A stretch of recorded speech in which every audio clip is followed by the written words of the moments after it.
अब मैं गजराज आपसे जानना चाहूँगा कि आप हमारे को बीएचयू के बारे में बताएं, क्योंकि बीएचयू के बारे में अलग से एग्जाम भी होता है और आईसीआर के थ्रू भी जाते हैं, तो अपने आप में एक अलग यूनिवर्सिटी है। तो आज अपन गजराज के बारे में जानते हैं, वो साल भर हो गई वहाँ पे। क्या कुछ आपकी यूनिवर्सिटी के बारे में हमें बताइए। मुझे आज बीएचयू में पढ़ते हुए 1 साल हो गया है, तो उसके आधार पर आपको बताऊँगा मेरा क्या एक्सपीरियंस रहा, कैसी मुझे लगी वो, क्या उसकी पोजीशन है। उसके आधार पे सबसे पहले तो आप बता दें बीएचयू एक सेंट्रल यूनिवर्सिटी है। हाँ बिल्कुल। इसमें कि एग्रीकल्चर डिपार्टमेंट है, इसकी अगर हम ऑल इंडिया लेवल पे देखें तो 3rd रैंक है NIRF में, जो कि बहुत बड़ी बात है अपने आप में कि भारत की टॉप 3rd यूनिवर्सिटी में है, उसका नाम बहुत बढ़िया। और सर्व विद्या की राजधानी बोला जाता है बीएचयू को, कि इसमें आप देख सकते हैं कि एक स्टूडेंट सोचता है कि आईआईटी की लाइफ कैसी होती है, मेडिकल की कैसी होती है। तो मेरे जस्ट बगल में आईआईटी भी है, मेडिकल भी है, मैनेजमेंट भी है, लॉ, साइंस, आर्ट सब कुछ आपको मिलेगा वहाँ पे, जो कि अपने आप में एक बड़ी बात है कि एक ही स्थान पे सब कुछ होना। आप सोचते होंगे कि आईआईटी कैसा होता है, मेडिकल कैसा होता है, बहुत बड़ा होता है, तो आप सोचो कि जब दोनों एक जगह होंगे तब क्या होगा। सही बात है। आप बीएचयू में रहते हुए इन सब से मिल सकोगे कि उनका क्या स्कोप आगे जाके वो क्या करेंगे, आप अपने आप को देख सकते हो उनसे कि हम कहाँ हैं, वो कहाँ हैं। सही बात है। और आप पूछेंगे मेडिकल का क्या आपको फ़ायदा है, तो मेडिकल में एक अस्पताल है वहाँ पे सर सुंदरलाल नाम से, तो मैंने जहाँ तक मेरे दोस्तों से बात की है और से मिला हूँ, केवल एक ऐसी एग्रीकल्चर यूनिवर्सिटी है कि जिसमें आपके 50,000 तक का आपका कुछ भी होता है शरीर में तो आपको फ्री रहता है। बहुत बढ़िया। आप 50,000 तक का इलाज फ्री में करवा सकते हो। इसके बाद में अगर हम एग्रीकल्चर कॉलेज की बात करें बीएचयू में, तो अभी कुछ दिनों पहले कुछ वर्ल्ड की टॉप रिसर्च सेंटर की लिस्ट आई थी, तो हमारे लिए बड़े गर्व की बात है कि पूरे विश्व के टॉप 250 रिसर्च सेंटर में एक बीएचयू का एग्रीकल्चर कॉलेज है। बहुत अच्छे। ये हम बड़े गर्व से भी कहते हैं उसमें पढ़ते हुए। एक जब आप रॉयल में आए होंगे तो आपने देखा होगा कि आप यहाँ पे बूंदी के स्टूडेंटों से मिलते होंगे, इधर बाड़मेर के स्टूडेंटों से मिलते होंगे, धौलपुर के, इधर उदयपुर के, आप पूरा राजस्थान जान लेते होंगे यहाँ पे रहते हुए। सेम वैसे ही आप जैसे यहाँ पे आए तो पूरे राजस्थान को जाने, तो आप बीएचयू जैसी यूनिवर्सिटी में आएंगे सेंट्रल में, जैसे कि इनकी भी है वैसे, तो आप पूरे भारत को जान पाएंगे, क्योंकि जो 100% सीटें हैं पूरे भारत से, बिल्कुल इंडिया से। और इसके साथ साथ ही फॉरेन स्टूडेंट है, जैसे कि 17 स्टूडेंट है मेरी क्लास में जो कि भारत से बाहर के हैं, out of country. Out of country है। मतलब जैसे न केवल इंडिया के बल्कि अपने इंडिया के बाहर से भी स्टूडेंट है जो इनके क्लासमेट है। तो आप देख सकते हो लगभग पूरे विश्व के बच्चे एक तरीके से वहाँ पढ़ रहे हैं, या वहाँ की संस्कृति जानने को इनको मिल रही है, वहाँ क्या कंपटीशन है, क्या उनका माइंड लेवल है, क्या वो लोग सोचते हैं, वो सब चीज़ें इनकी क्लास में बैठते हुए अगर ये लोग देखते हैं और पढ़ते हैं साथ में, तो वास्तव में बड़ी बात है। जी और बताइए।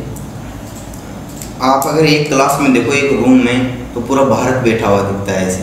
ये बहुत बड़ी बात है हमारे लिए कि जैसे कि हम यहाँ पे तो सबसे मिले थे, तो हमें वहाँ पे उड़ीसा के बारे में जानने को मिला, बहुत कुछ सीखा उन स्टूडेंटों से।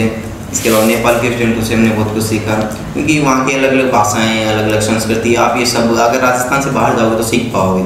सही बात है। और इसके अलावा बीएचयू में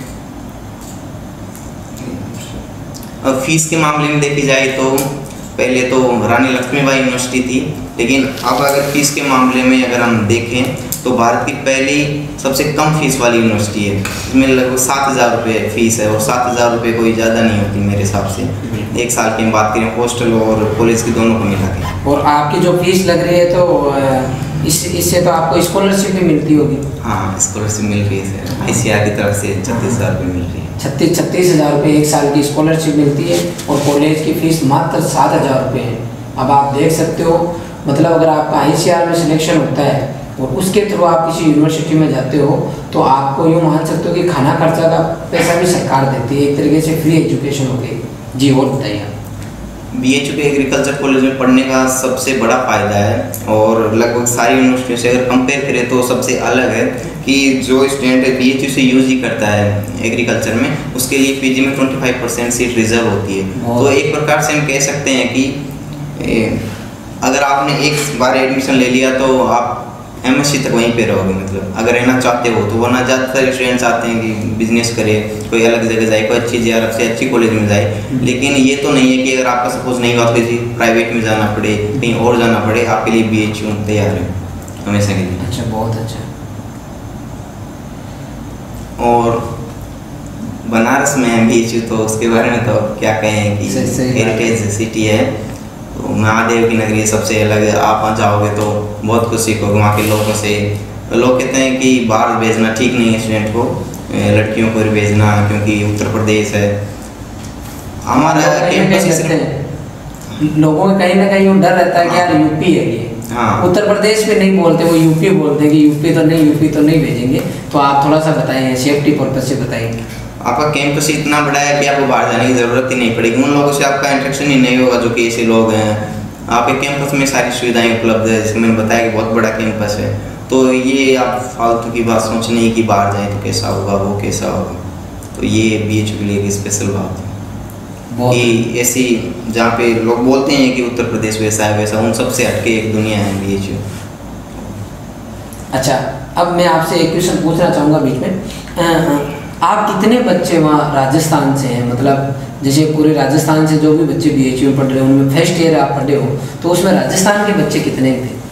सर अभी हम 9 हैं स्टूडेंट राजस्थान से। अच्छा। हम एग्रीकल्चर से केवल 3 स्टूडेंट हैं, एक बीकानेर से शायद। अच्छा। और हम पूरे राजस्थान से ही एग्रीकल्चर के 3 स्टूडेंट हैं वहाँ पे, जो कि 2 अकेले रॉयल इंस्टीट्यूट से है। कि हज़ारों स्टूडेंट तैयारी करते हैं कि हम जेट में हो, BHU में हो, सब चाहते हैं BHU में सिलेक्ट हो, लेकिन पूरे राजस्थान से केवल एग्रीकल्चर के हम 3 स्टूडेंट सिलेक्ट हो पाएंगे, वो स्टूडेंट 2 में से। मतलब मैं इस संस्थान के जो भी द्रोणाचार्य हैं, जो भी मैनेजमेंट में है, जो भी इसके लिए भरसक प्रयास करते हैं, उनके लिए गर्व की बात है कि BHU जैसे यूनिवर्सिटी में केवल राजस्थान से जो है 3 बच्चे पढ़ रहे हैं फर्स्ट ईयर में, उनमें से 2 बच्चे इस रॉयल संस्थान के हैं। मैं बहुत बहुत शुभकामनाएं देना चाहूँगा पूरी टीम को। अब मैं आगे जाने के बीच में सर मैं भी कुछ बताना चाहता हूँ। जी, जी। जैसे इसने सेफ्टी के बारे में बोला, तो मैंने भी वो चीज़ देखी, और मैं गर्ल्स के पर्पस में बोलना चाहता हूँ। रॉयल इंस्टीट्यूट की थी, आपके और भी 2-3 इंस्टीट्यूट है राजस्थान की, उनके भी गर्ल्स को जानता हूँ मैं। उनमें से किसी भी एक सिंगल गर्ल्स ने सभी के सब मैक्सिमम गर्ल्स जो जेट में सिलेक्टेड थे वो ICR में भी सिलेक्शन हुआ।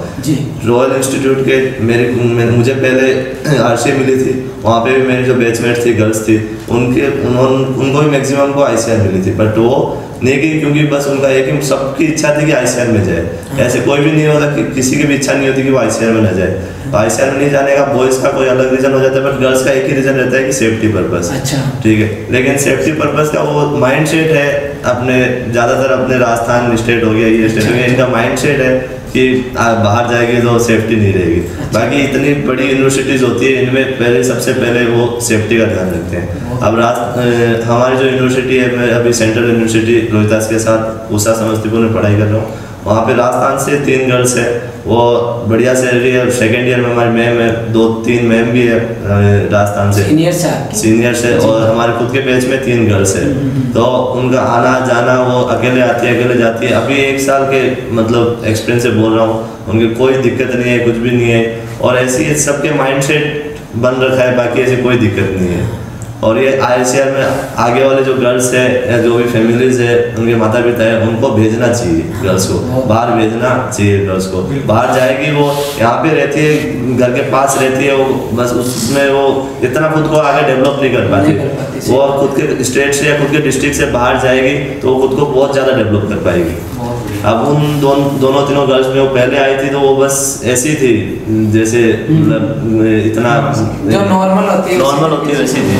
और अब वो गर्ल्स आना जाना मतलब सब कुछ, जो बहुत उनका माइंड सेट और उनका जो डर था वो सब कुछ मतलब उनके हट चुका है।